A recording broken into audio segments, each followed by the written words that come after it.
Welcome to Analyst Talk with Jason Elder. It's like coffee with an analyst, or it could be whiskey with an analyst reading a spreadsheet, linking crime events, identifying a series, and getting the latest scoop on association news and training. So please don't beat that analyst and join us as we define the law enforcement analysis profession one episode at a time.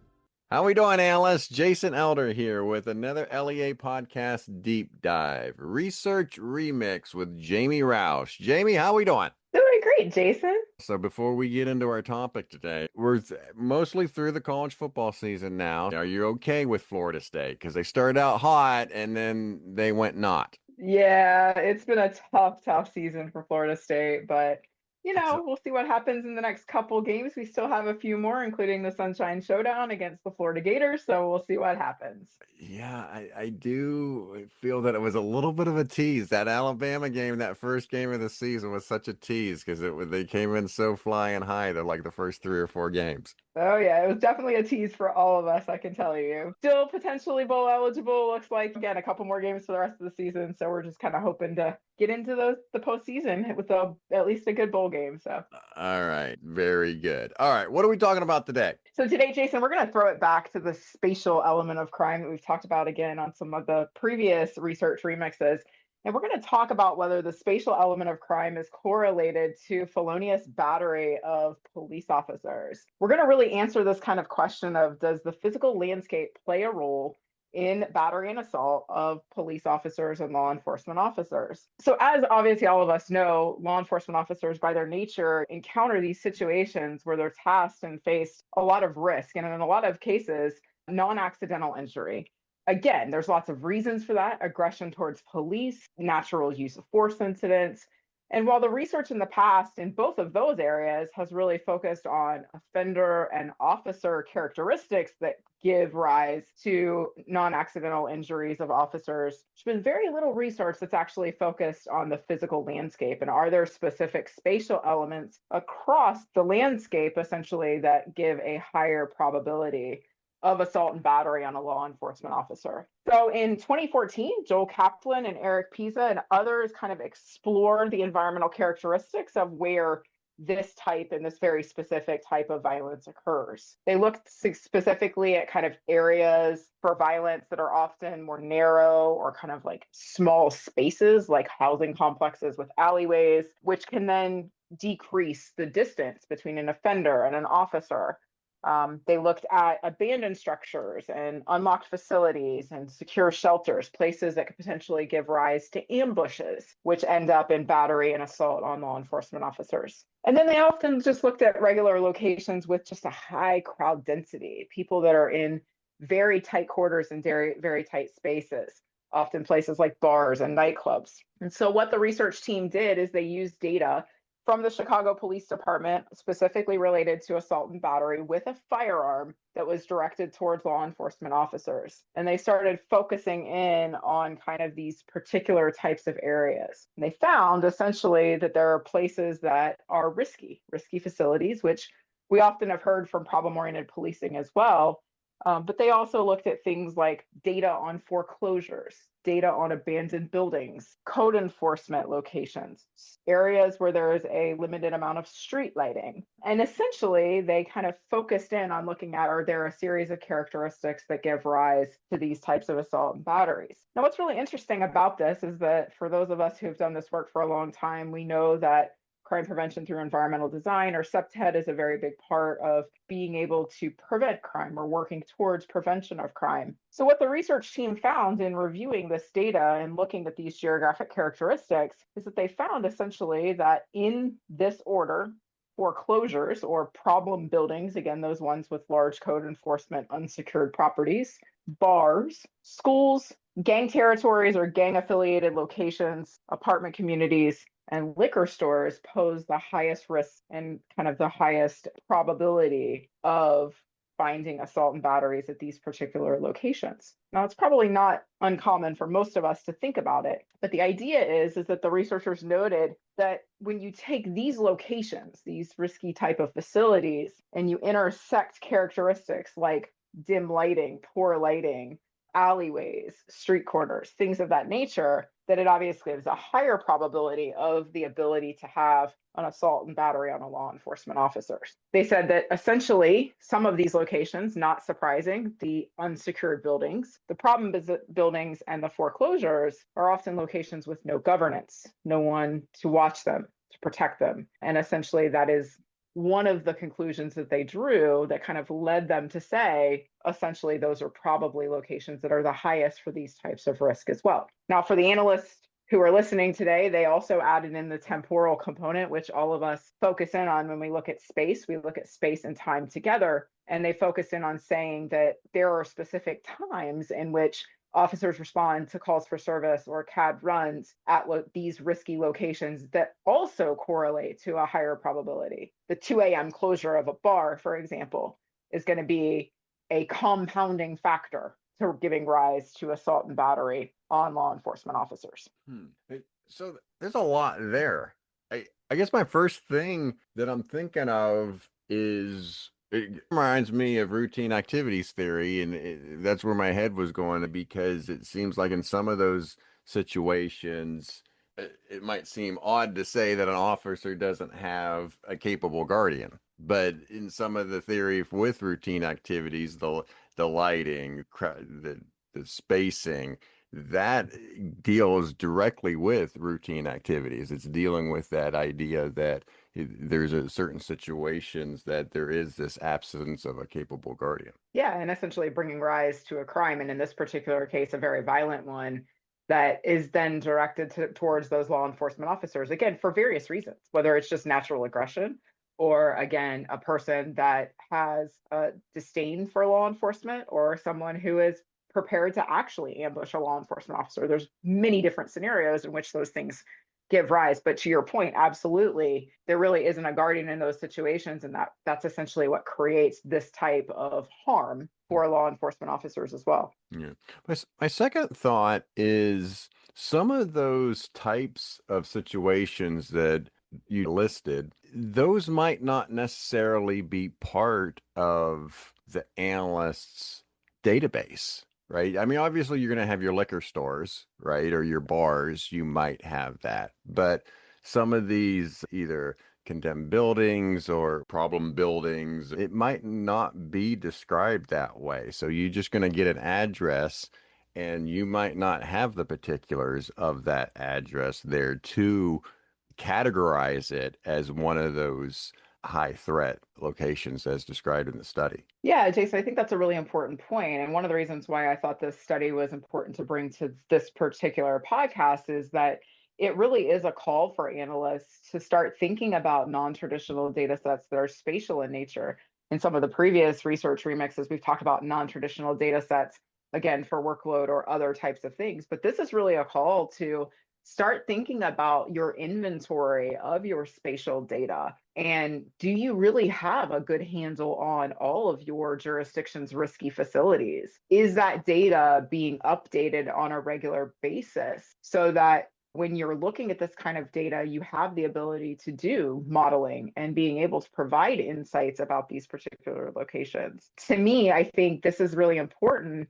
Although this topic is one that probably analysts wouldn't think about as within the purview of their day-to-day work, we are in the US right now really focusing in on officer safety and health and wellness. And if we can, as analysts, be able to use things like restrained modeling and more spatial types of approaches to identify these locations at specific times, that then create a higher probability for our officers to be going through an assault or battery or potential for assault or battery situation, providing that proactively to our organization becomes really valuable.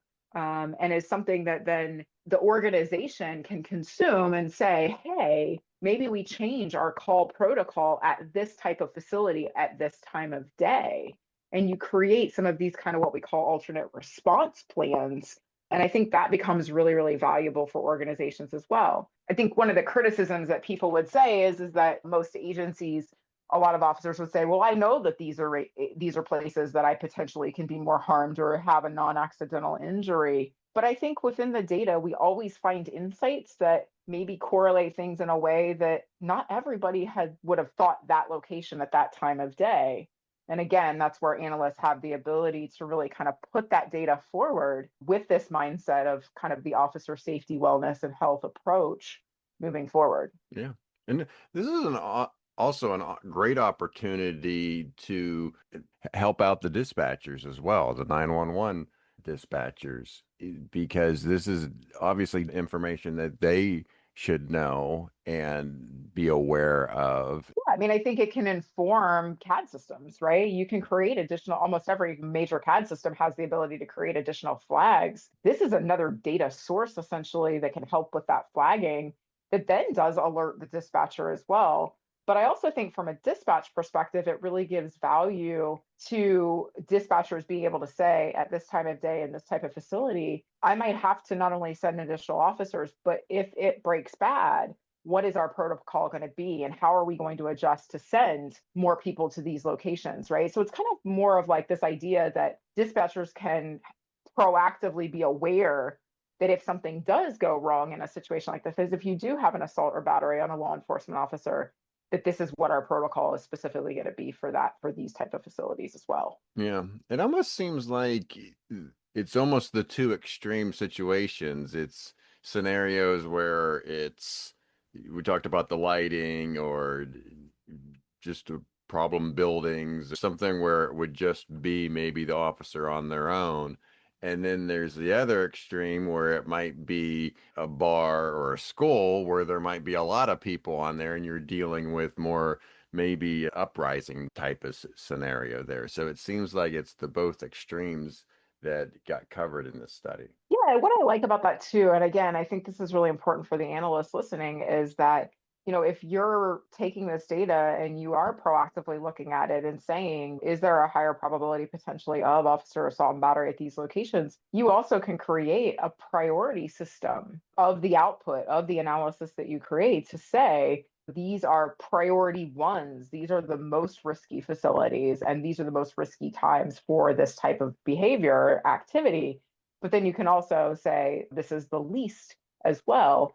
And again, I think it gives your organization the ability to develop some tactical plans that are informed, because maybe from a staffing workload dispatch capability, you can only really focus in on utilizing that priority one data. But then when things free up, where you have the ability to look at some of those priority twos or threes, et cetera, that the analyst has provided now, then it gives the path for the organization forward, right? Kind of helps them say, hey, if we can only prioritize a small group, here's the small group we're going to prioritize today. But then next year, let's revisit this list again, and then let's reprioritize next year as well. As an analyst, you're actually creating a product essentially that has strategic value over multiple periods of time just by prioritizing that output. That's a good point. You talked about data sets and expanding the types of data that analysts have. I mean, this is definitely a good example of something to make sure that your mapping layers have all these particular types of buildings. As I mentioned before, some of them are going to be we're going to categorize them as such, but there's going to probably be some on here that's on this list that isn't readily going to be designated as such. So it's definitely something that might be I'm always trying to give interns some jobs. That might be a good thing for an intern to do. Go through your list and make sure that your geographic database, your data is up to speed. Yeah, and I used to think about data in kind of multi different layers in terms of like where the source of the data comes from, right? So you Mhm. have data that's within your department, or again, and then you've got your city county data, you have your state or other governmental data, and then you have private business data as well, right? So looking at a list like this that we're going to provide the study in with the podcast, being able to look at the list and say, well, where is the data source associated to that? And what's my plan to start working with those different kind of entities to be able to build this out? And again, being knowledgeable about the fact that some of those data sources you might only get updated once a year, Mhm. but you have a protocol in place to get it updated once a year. And you're really kind of just continuing to build that kind of governance process so that it's readily available to you when you need it. but also you know what the limitations are to the systems that you have. Yeah. Do you know of any studies on departments and data governance? I don't know if that's a practice in police departments. I'm just thinking about back when I was an analyst. I'm not sure how much data governance per se. We tried our best, but it wasn't as certainly as taken as seriously as I've seen with others talk about data governance. No, it's a great point to talk about. There are a handful of what I would say mid or larger police departments that are starting to develop really good data governance plans, including a data strategy for the department as well as a data governance approach. And I think you'll start to see more of that within departments as well. It is an area that really needs to continually be built out. I just did some work with a research institution with a individual police department in this area, and one of the things that we talked about was that there have never been studies associated to actual data governance practices within law enforcement agencies. So to your question, it really doesn't exist today. It's very haphazard depending upon kind of what the history of that department is as it relates to data. All right. So give us a quick summary then. Again, maybe go through the list there and let's make sure that we covered everything. Yeah, so in terms of overall in the study, there are specific places that are associated with an increased risk of violence against law enforcement officers and police officers in general.